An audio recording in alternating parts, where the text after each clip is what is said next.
YouTube channel. So I've got about 20 million little tasks that need to be done as we prepare for my new tank, which is coming along nicely. The sump is now in the cabinet, which is a big step. It's no longer sitting on my floor, and I'm very hopeful that next week we'll have the actual tank above it coming as well. So that should be a big update. But one of the little tasks that's just been on my to-do list for ages is to set up this media reactor here, which is going to be built into the sump. So I thought I'd take the opportunity to talk a little bit about media reactors, because it's not something that gets covered that often, but it's a pretty basic topic. But as we go along the setup process, I thought I'd just tell you a little bit about them, the different types of media reactors that exist, and what you can use them for. So this is a pretty standard media reactor design, with the exception that this one is designed to fit in the lid of my sump. So it's suspended like this inside the sump. Most media reactors you would buy would have a base to make them a little bit more stable, to be freestanding. And almost all media reactors that I've ever come across can be used in or out of the water.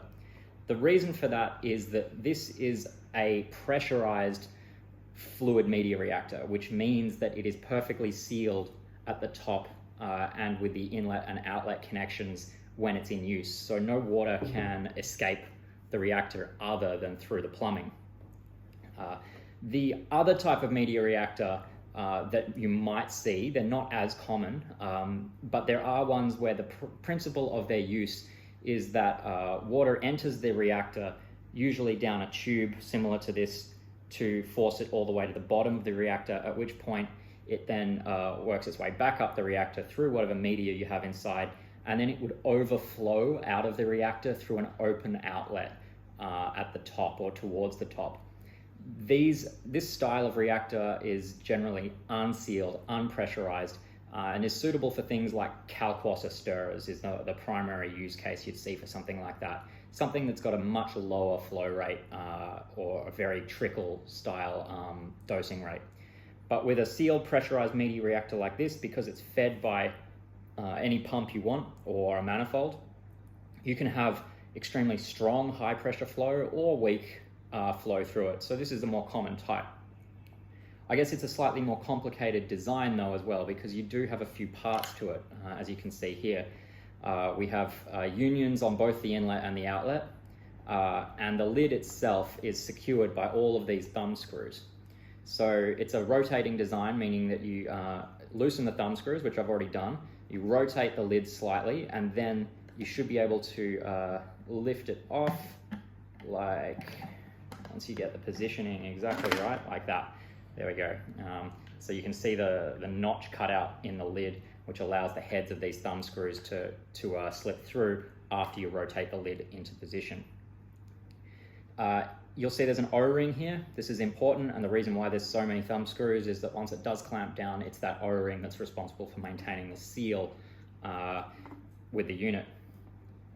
Now, if I take out the interior components, what you'll see here is that there's a bracket on the bottom. This is essentially just the foot with this secondary shelf, which in this case, I could adjust the height of that shelf if I wanted to, potentially suspend it somewhere else, but for my purposes, I'm going to just keep it at the bottom.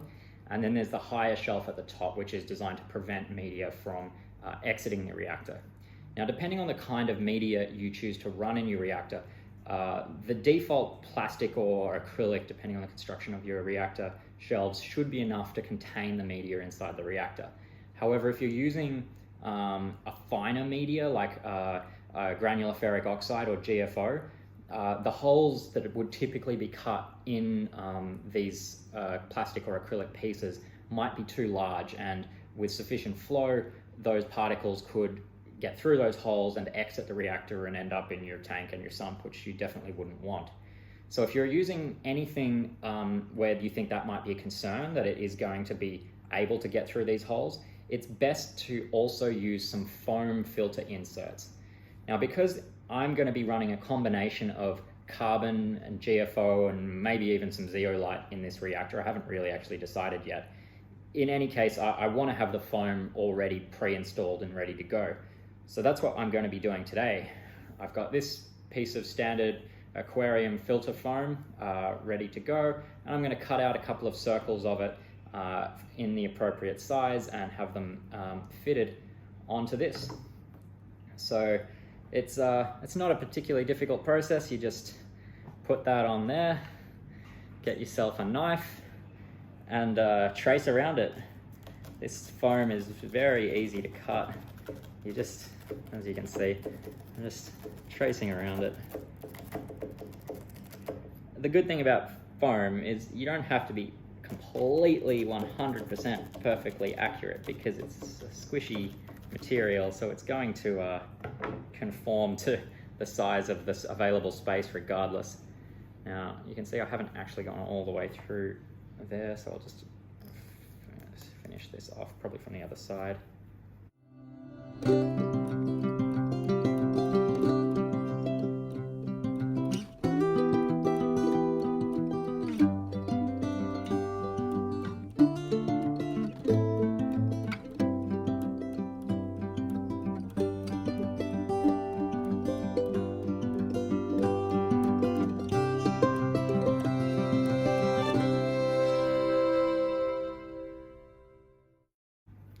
Done. So there's the first one cut out. Now the next step, what I'm going to have to do is cut out a circle in the foam insert so that I can have it inside here, and I'm going to do that with just a keyhole type of cut, because I want it on the inside of either of this, and that's so that I can position the foam anywhere I want to, if I'm not completely filling it with media, maybe I only want that much media, I can position the top piece of foam there so that it's not moving about depending on the media that I want. So the way I'm going to do this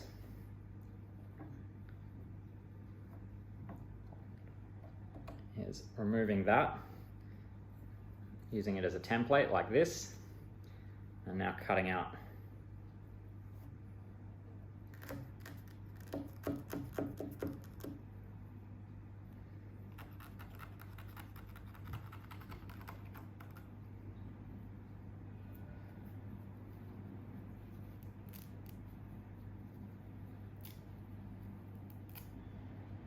There we go.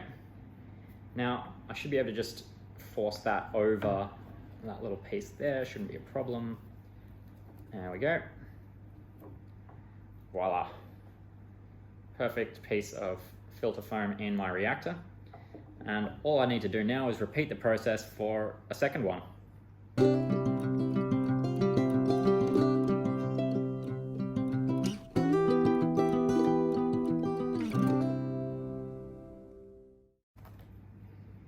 Now this filter foam won't last forever. It is a perishable part of our tank, just like filter socks and things like that. They do have they will deteriorate over time. You can prolong its life obviously by cleaning it, taking it out every now and then and washing it. It will build up detritus depending on how dirty your sump is and how clean the water that you're sucking into the reactor is. But this filter material is super cheap. I got this for like $3 on eBay.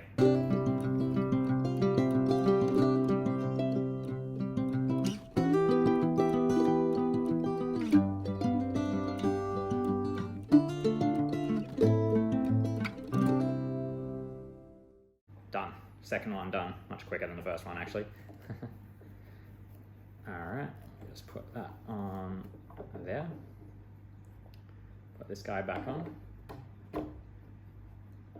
So now, depending on how much media I insert into this reactor, I could push this up or down and it will clamp the media. I could also use it to separate different types of media, have a third one of these and have, you know, carbon in here, GFO in here, and partition sections. Although the value of doing that is questionable, because it's you still have to replace all the media at once when you do come to change it, unless you're extremely pedantic about being able to retain one set of media and not the other and not mix them together. But yeah, they're very adaptable and useful pieces of equipment. Something that I would recommend most reefers will eventually need or want or acquire a reactor at some point in their reefing life.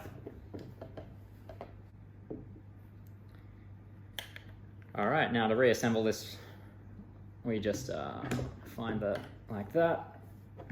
Oh no, actually that needs to go there so that it goes into that like that, and then rotate and tighten all the thumb screws. Now, if I was to be using this for real right now and it had media in it, I'd obviously take care to clean the O-ring before doing that. You got to make sure that it's going to be a perfect seal. I'm not actually tightening these much because it's obviously not going into service right now, but there we go. The one more of the many tasks on my list of things to do as we get ready for and set up the new tank is now complete. And I actually forgot to put this in. Well, let me just... There we go.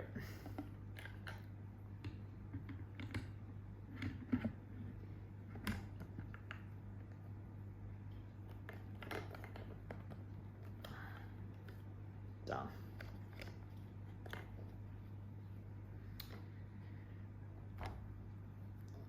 So that's all for today. Just wanted to talk about the media reactor and show you how easy it is to make those little foam inserts to help you with your media reactors.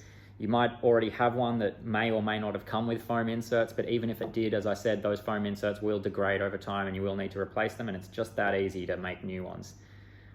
If you've got any questions about media reactors, put them in the comments down below.